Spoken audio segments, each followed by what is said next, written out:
Avatar: The Last Airbender is not only my favorite cartoon of all time, but also my favorite television show of all time. It created a fictional world full of outstanding characters, plot, and spirituality. So today I'll be counting down my top 11 favorite Avatar episodes.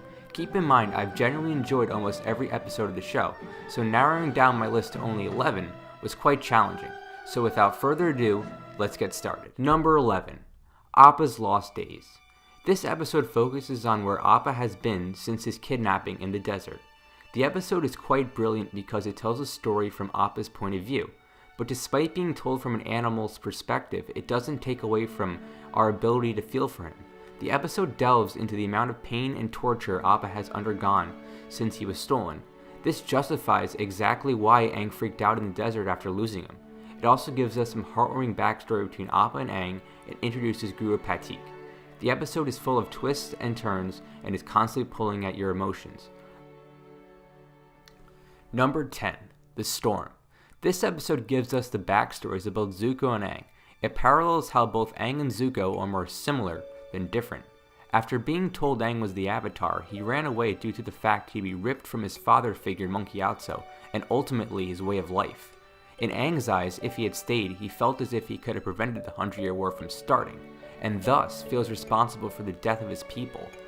Zuko, on the other hand, spoke out of turn during an important war meeting, and was brutally scarred by his father Ozai, and banished from the Fire Nation. Zuko, like Aang, was torn from his home at a young age, over events that weren't entirely in his control. Aang, on one hand, is feeling the guilt of events he couldn't control, while Zuko feels shame about an unrealistic life he wants back. Number 9, The Firebending Masters. After Zuko has switched sides, his firebending has been weakened and thus unable to train Aang in the art, so the two venture off to the ancient civilization known as the Sun Warriors in order to unlock the secrets of firebending. This in many ways is the payoff of the Blue Spirit, because both Aang and Zuko work well with each other as their experiences with firebending are quite different. After Aang burns Katara in The Deserter, he never wanted to firebend again due to its uncontrollable and violent nature, while Zuko has always fed off his inner rage to feed his fire. However, when the two encounter Ron and Shaw, aka the Dragons, the two show them the true meaning of firebending through fantastic visuals. By the episode's end, both Aang and Zuko realize that true firebending is energy and life, rather than chaos and anger. In a way, it also explains how Sozin and the succeeding Fire Lords had warped the meaning of firebending over the last 100 years. Number 8, Lake Laogai. While Cities of Walls and Secrets had set up Ba Sing Se as being an authoritarian utopia run by a shadow government, aka the Dai Li, Lake Laogai forces our protagonists to look even deeper into the conspiracy in an effort to find Appa. The team comes across Jet, who says he can help them find him. The team travels to an underground lake called Lake Laogai, where all the supposed brainwashing and unethical practices have taken place. However, the Dai Li are already there, and along with their leader Long Fang, attempts to stop the gang. On the other side of the episode, Zuko has found out that Appa is in the city and thus wants to capture him first to presumably use as bait. However, Uncle Iroh intervenes and gives Zuko one of the most powerful speeches in the entire series, as he explains that Zuko's destiny is up to him and he should base it around what he wants rather than what quote-unquote his father had set him out for. The episode gives us these very two compelling storylines, while by its end, Aang and his lost companion finally reunite, and Zuko, by letting Appa free, has begun a war within himself. Oh yeah, and Jet just died. Number 7, The Awakening.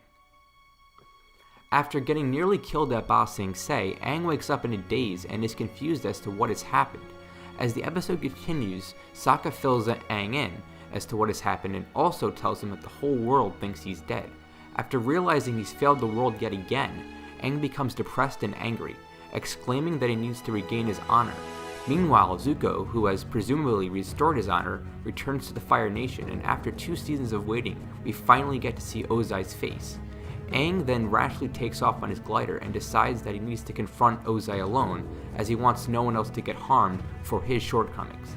The episode ends with the gang finding Aang washed up on the Fire Nation shores, realizing that they'll need to work together to fight the Fire Lord.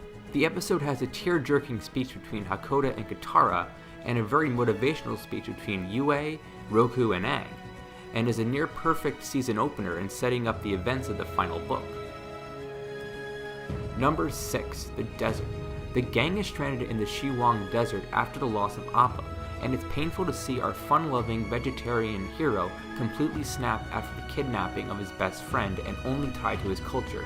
We see Aang go from saddened to outraged. Meanwhile, Sokka and Toph are pretty much rendered helpless because Toph can't use her seismic sense very well in a sandy environment, and Sokka is stoned on cactus juice.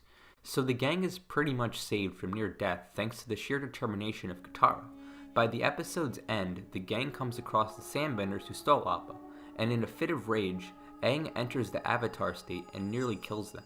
However, Katara grabs and hugs the young Avatar, and we see a crying Aang exiting the Avatar state, exemplifying just how hurt and distraught Aang is. It's a powerful Katara episode, comedic Sokka episode, and downright painful to watch Aang episode. Number 5. The Guru/The Crossroads of Destiny. I know this is a two-parter, but the two close out the second book perfectly. The first part has a very spiritual tone to it, as it deals mainly with Aang unblocking each of his 7 chakra gates in order to master the Avatar state. One of my favorite moments in the show occurs when Aang unblocks his heart chakra, as it compares Aang's love for his people being reincarnated into his love for Katara. Seriously, it makes me cheer up every time I watch it. Meanwhile, there are a few interesting side plots going on involving Sokka and his father, Toph learning metal bending, and Azula slowly taking over Ba Sing Se from the inside. It's impressive that the Guru can have so many side plots going on, but none of them feel rushed or forced. On the other hand, the Crossroads of Destiny is the ultimate cliffhanger packed with a great fight between Azula and Zuko versus Katara and Aang, as Zuko has returned to his old ways and betrayed his beloved uncle. Seriously, this scene gets me every single time. Oh yeah, and Aang is basically murdered in the Avatar state by Azula. However, he is brought back by Katara, but with Aang out for the proverbial count, Ba Sing Se and the entire Earth Kingdom falls to Azula, leaving the viewer completely shocked about what has happened. Like I said before, it's the perfect cliffhanger to end the second act. Number 4. The Avatar and the Fire Lord. This episode is brilliant on so many levels, as it's able to tell the backstory of the 100-Year War, the original intentions of the Fire Nation, Fire Lord Sozin and Avatar Roku's friendship, and both Roku and Sozin's rise and fall as Avatar and Fire Lord respectively, all while showing just how connected these two are to Aang and Zuko, and just how connected Aang and Zuko are to each other. It's actually one of the few backstory episodes I've seen that actually furthers the main plot forward while telling a compelling story that works into the established logic of the show. The episode is chock full of symbolism, foreshadowing, and great lore to add to the show's already well-built world. Not to mention, both Aang and Zuko get some great revelation by the episode's end, as Aang sees the moral gray area in humanity, while Zuko sees that he literally has good and evil woven in his DNA, due to his connection to both the Avatar and the Fire Lord. Number 3. The Day of the Black Sun, Parts 1 and 2. Okay, so we have another two-parter, but this two-parter literally fits perfectly together as the mid-season battle of the final arc. In this one, Aang and the gang are going to invade the Fire Nation Palace during the Day of Black Sun, which has been foreshadowed since the library. For the first time since Book 2, we see our main characters in their original attire, symbolizing the Avatar's return. We also see a bunch of old memorable characters that return to help fight the Fire Nation. However, this episode is superb in the fact that our heroes are waltzing right into a trap the entire time, as Azula has already known about the eclipse for months. This episode signifies just how cunning and manipulative Azula truly is. Meanwhile, Zuko confronts his father and basically gives him a big FU speech and explains that he's going to join the Avatar and help him defeat the Fire Nation. The Zuko and Ozai confrontation carries so much weight and anticipation, and it leaves the viewer with such satisfaction when Zuko finally sets things right. By the episode's end, the gang fails yet again, and they're forced to retreat, leaving the mid-season of Book 3 on another terrific cliffhanger. Number 2. The Southern Raiders. Since Zuko has joined Team Avatar, the gang has learned to trust and befriend him. However, due to the events in Ba Sing Se, Katara has not, and she blames most of the anger of the Fire Nation killing her mother on Zuko. So to make it up to her, Zuko decides to assist in helping her get closure on the man who murdered her mother. Aang interjects and gives advice about just how toxic revenge is, but despite encouraging Katara to face this man, Aang pleads her to choose forgiveness over premeditated murder. The episode has a fantastic flashback sequence, and each flashback gives us more information on Katara's mother's death. The episode hits its stride when Katara finally confronts Yan Ra, aka the man who killed her mother, but she sees him as a groveling and pathetic old man who is devoid of any emotion at all. So she does end up sparing him, but she doesn't forgive him. However, she does learn to forgive Zuko. The fight between Azula and Zuko is great as it showcases Azula's declining mental state. From there on out, the episode is exciting, fast-paced, and downright dark, and it ends with Zuko asking Aang the ultimate question. Number 1. Sozin's Comet, all 4 parts.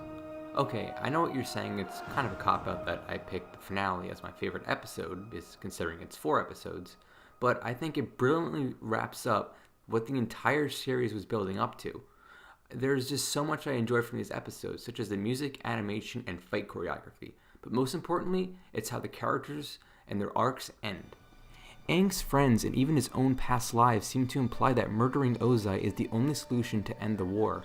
But throughout the show's run, Aang is seen as an extension of the natural world, and it's fitting that the lion turtle, which is basically a metaphor for nature, helps Aang discover an ability nobody thought was possible. Even when Aang is overcome by the Avatar state, he finally overcomes his past lives by pulling himself out of the rage-filled state for the first time in the entire series and separates the past from the present, and defeats Ozai by quite literally overpowering Ozai's spirit with his spirit, and thus nullifies Ozai's bending via energy bending. Zuko, with his newfound firebending learned from the dragons, gains the upper hand against his sister after being constantly treated as inferior. Furthermore, he finally reunites with his uncle Iroh after an entire season apart and realizes that because he has been through so much turmoil and confusion, like the Fire Nation, that it would make sense for him to lead it into the future himself. Iroh ironically reclaims Ba Sing Se, not in the name of the Fire Nation, but in the name of the Earth Kingdom, which is great. Katara, after spending so much time mastering both combative and healing aspects of waterbending, is able to apply both in her fight against Azula and defeat her and save Zuko. Azula, after losing her best friends because she was unable to use fear to subjugate them, banishes her closest advisors out of her own insecurities. Also, never receiving the love she wanted from her mother breaks her down completely. Sokka leads his greatest mission yet and is able to think on his feet, which allows the mission to succeed.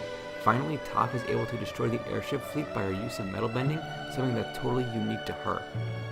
After the war ends, Zuko is coronated as the new Fire Lord, and Aang will help him usher in a new era of peace and kindness. The show ends with Katara and Aang sharing a passionate kiss. Overall, Sozin's Comet wasn't just the conclusion of the series, but it gave us more than a satisfying ending to a wonderful show.